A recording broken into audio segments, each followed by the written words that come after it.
এটি বগুড়া শহরের সূত্রাপুর এলাকার একটি দই তৈরির কারখানা।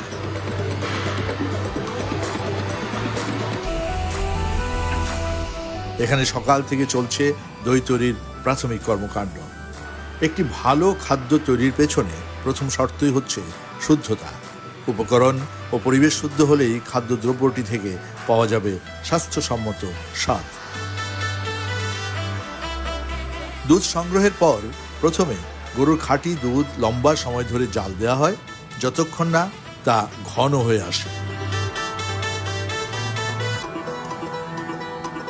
আমরা কারখানার পুরনো কয়েকজন কারিগরের সাথে এই বিষয়গুলো নিয়ে কথা বলি। আপনি কত বছর যাবত এই কারখানায় কাজ করছেন? এই প্রায় 20 বছর হলো। প্রতিদিন কি সংখ্যক হাড়ির দই হয় এখানে? 1500-2000 পিস দই তৈরি হয়। এই দুধটা কতক্ষণ জাল দেওয়া হবে? এই দুধটা আপনার প্রায় 4-4.5 ঘন্টা জাল দিতে হয়। কতজন কারিগর কাজ করে? এখানে কারিগর কাজ করি হচ্ছিল 2 জন, আর হেল্পার আছে হচ্ছিল আপনার 10-12 জন। এই জিনিসটা আমরা সাদা বা শাহি করা হয়, যে যৌথ দ্রুতভাবে ডাল দেওয়া হয়, যার জন্য আমাদের এই কালারটা ফুটে ওঠে। এই যে ডাল পরে হচ্ছে, আর আমার যখন স্পেশাল যখন আমি নামাবের জমো তখন ধীরে ধীর গতি ডাল হয়। দই পাতা শুরু হয়েছে নাকি? হ্যাঁ, দই পাতা শুরু হয়ে গেছে। এই যে দর্শক, আমরা যে কারখানাটিতে দই তৈরির প্রক্রিয়া দেখছি, এটি বগুড়ার প্রসিদ্ধ এশিয়ান সুইটসের। এশিয়ান সুইটস গড়ে তুলেছেন নুরুল হুদা তিলক, নুরুল বাসার চন্দন, নুরুল আলম টুটুল, এই 3 ভাই মিলে। উদ্যোক্তারা বলছেন, শত বছরের ঐতিহ্যে নিজেদের অবস্থান তৈরি করতে তারা অবলম্বন করেছেন শুদ্ধতার পথ। দইয়ে যুক্ত করেছেন ভিন্ন ভিন্ন স্বাদ। দইয়ের কারিগরদের জন্ম কিন্তু বগুড়াতেই প্রথম। ইতিহাস পর্যালোচনা করলে আমরা যেটা পাই, একটাই দই বগুড়াতে।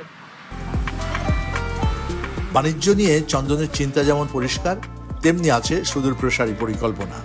তবে সেখানে সরকারের পৃষ্ঠপোষকতা জরুরি বলে মনে করেন তিনি। দর্শক, আসুন দেখে নেই কিভাবে তৈরি হয় মজাদার দই। দীর্ঘ সময় ধরে জাল দেওয়ার পর দুধকে রাখা হয় মাটির সরাতে, বিশেষ চুল্লির উপর। দর্শক, এটা হচ্ছে চুলার মুখ, তাই না? চুলার মুখ, ভেতরটাই চুলো, তাই না? এখান থেকে আপনি খেয়াল করবেন যে একটা স্লো রিদমে একটা স্টিম আসছে। হ্যাঁ। এই স্টিমটাই হচ্ছে দইটাকে জমানোর জন্য প্রথম শর্ত। আপনারা যেটা দেখছেন যে একটা ঝাঁপির মতো, এই ঝাঁপি দিয়ে আমরা এটাকে ঢেকে দেব। আচ্ছা। এটাকে ঢেকে দেওয়ার পরে 1.5-2 ঘন্টা পরে আমরা এটাকে আবার উঠাবো। এইভাবে ভোর 6টার আগ পর্যন্ত অন্তত 4 থেকে 5 বার এটাকে উঠানো হবে। তারপর ঢাকনা দিয়ে রেখে দেওয়া হয়। আগেই বলেছি, এটি একটি দীর্ঘ প্রক্রিয়া। মাটির সরাগুলো দুধ থেকে পানি শুষে নেয়, তাই ঘন্টা 3 পরপর পুনরায় দুধ ঢেলে সরা পূর্ণ করা হয়। সারা রাত ধরে চলে এমন প্রক্রিয়া।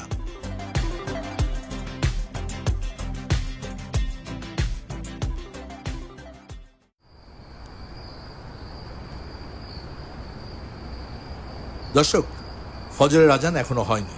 আমরা ছুটেছি দই তৈরির সেই কারখানায়।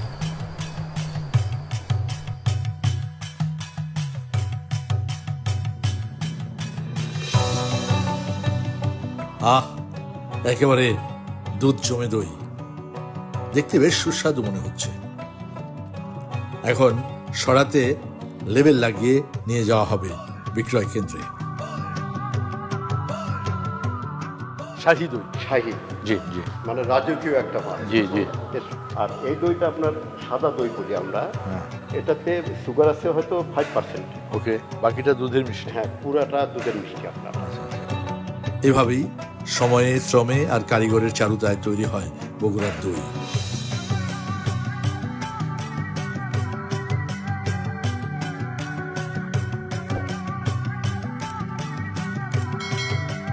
ইতোমধ্যেই বগুড়ার এই দইয়ের ভৌগোলিক নির্দেশক হিসেবে স্বীকৃতি মিলেছে। শুদ্ধতা ধরে রেখে এবার বিশ্ব জয়ের দিকে এগিয়ে যেতে হবে। এর স্বাদ ছড়িয়ে দিতে হবে পৃথিবীর ভিন্ন ভিন্ন দেশের মানুষের কাছে। আর ডেইরি শিল্প বিকশিত হলে সমৃদ্ধ হবে আমাদের খামারিরা, সমৃদ্ধ হবে দেশ।